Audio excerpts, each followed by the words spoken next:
अच्छा, एक और चीज, ये आत्माएं जो हैं कुछ बोलते हैं कि जैसे आपने कहा कि मन की अधूरी इच्छा पूरी हो गई। कभी कभी हम देखते हैं रेप करके किसी लड़की को मार दिया या किसी का पैसे के लिए मर्डर कर दिया, वहां उसके साथ बुरा हुआ है, तो वो आत्मा आकर कैसे अपना क्या बदला लेती है? क्योंकि फिल्मों में तो यही आज तक देखते आए हैं, टीवी सीरियल्स में, थैंक्स टू एकता कपूर कि हमने यही सारी चीजें देखी ही हैं बचपन से आज तक, कि आत्माएं बदला लेने के लिए आती हैं, उनके पास शक्तियां होती हैं। तो पहला सवाल कि क्या आत्माओं के पास शक्तियां होती हैं?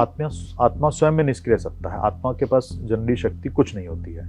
बहुत सारे जो पहले से कुछ स्पिरिचुअल प्रैक्टिस कर रहे होते हैं तो वो लोग कुछ करने की कैपेसिटी रखते हैं, अदरवाइज आत्मा स्वयं में निष्क्रिय सत्ता है। एक समय आता है, एक निश्चित समय, क्योंकि मन के अंदर कंटिन्यू जो है ना वो एक लंबे समय तक जो है ना उस योनि, क्योंकि वह एक योनि है, जैसे हमारे फिजिकल बॉडी के अंदर, फिजिकल बॉडी की अपनी एक लिमिट है कि चलो 100 साल जनरल है ना, कुछ लोग जो और अधिक समय भी जीवित रहते हैं, तो आत्मा भी एक योनि है, तो उसकी हजारों साल तक की उम्र होती है। तो उसमें जो है जब जैसे संस्कार होते हैं उसके अकॉर्डिंग उसको जन्म भी मिलता है। तो वो कई बार जो है ना अपने, क्योंकि कर्म तो उसने किया है तो उसको भोग मिलेगा। जिसने उसका मर्डर किया उसको किसी ना किसी तरीके को, जरूरी नहीं कि आत्मा जाके बदला लेगी, ऐसा नहीं होता है। यानी कि ये चीजें नहीं होती, ऐसा नहीं होता। लेकिन नेचर के अंदर कुछ अपना बैलेंस है, वो अपने तरीके से उसको बैलेंस करती है। लेकिन ये कहा गया ना कि जैसे आत्मा जहाँ होती है वहाँ चीजें हिलती हैं, या ठंडी जगहों पर आत्माएं होती वो हैं। चीज है, आत्मा है जो अपनी प्रेजेंस शो करने के लिए चीजों को हिला देती है, गिरा देती हैं। तो ऐसा क्यों नहीं होता? जब वो चीजें गिरा सकती हैं तो वो उस इंसान से बदला क्यों नहीं ले पाती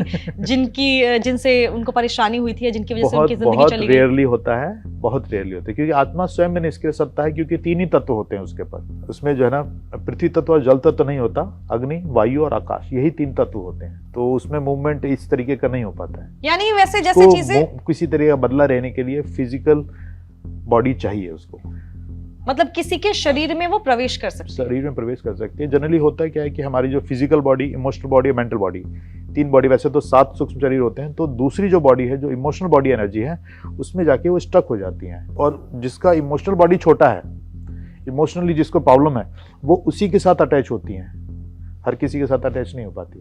यानी हर किसी के शरीर में प्रवेश नहीं कर सकती। जैसा आपने कहा, हाँ। मन शांत होना चाहिए, खुराफाती इमोशनल बॉडी है। हम अपने आप को कई बार क्या होता है कि कोस रहे हैं किसी भी कारण से, या हम अपने आप को उत्तरदायी ठहरा रहे हैं किसी भी कुछ कारण, कुछ भी हुआ हो, कुछ घटना के लिए, तो उसमें इमोशनल बॉडी छोटी रहती है। हम कभी बीमार हैं यदि कोई, तो उसमें भी उसकी इमोशनल बॉडी छोटी हो जाती है, तो ज़्यादा प्रॉब्लम होने लगती है। कई बार कुछ ऐसे चीज़ों को, भावनाओं को लेकर हम कुछ ऐसे नेगेटिव थॉट लेते हैं, तो उससे भी इमोशनल बॉडी छोटी हो जाती है। तब उसी समय जो ना वो आत्मा यदि है आसपास और उससे सिमिलर उसके थॉट मिलते हैं, तो वो एंटर कर जाती है। यानी पहली चीज अभी तक की बातचीत से ये निष्कर्ष निकला कि आत्माएं होती हैं, वो आपको हार्म नहीं करेंगी। रेयर केस में हो तो वो परेशान कर सकती हैं, अदरवाइज परेशान नहीं करती। और तीसरी चीज कि वो अपना प्रेजेंस फील कराती हैं।